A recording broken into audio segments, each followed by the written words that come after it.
Show you how to set up your gradebook for the 2016-2017 year at TYWLS of Astoria. I've logged on to jumprope and I'm looking at my dashboard, and I go up to the tabs on the upper left side, and what we're doing is going into the planning tab. So once I click on the planning tab, it says no standards have been added to this course yet. And what that means is no outcome targets have been added to the course yet. So I go down to Manage Course Standards, and our standards are in here. I am going to select my outcome targets. So I'm looking at Argue.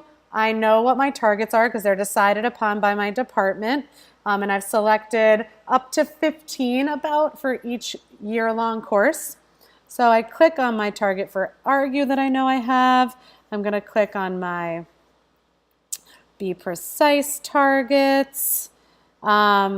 And I know my Collaborate one quickly. So you go down the line and you click on all of the targets you need for your course for the year. So imagine I've done that.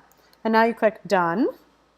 And they will show up on the left-hand side.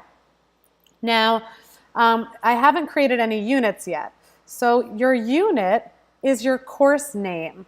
We don't have separate units. It's a year-long unit, so to speak, because it is our targets are annualized. So if you have a semesterly course, you name it your course name. So this unit will be ELA 11. Now here's the great part. So if you click on this little button, this little tab here, and I get to link two classes that have the same outcome targets and evidence. So I have two 11th grade ELA sections. I'm clicking on this. Having them both clicked means that anytime I enter anything in my 11th grade ELA, it shows up in the other one. And I always make a habit of just adding it into the same section just to make sure that everything is okay. But last year I noticed that it didn't matter if you added it in a different section. They are just linked together. So you don't have to go in and add evidence twice. When I'm putting evidence in on my one ELA class, it shows up on the other ELA class. Okay, so I click my start date, which was September 8th, and I click my end date, which is June 28th.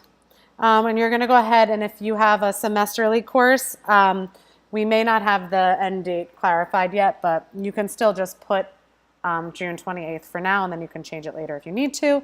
I'm going to put in ELA 11, and if you need to put other, you can. So then I click Save.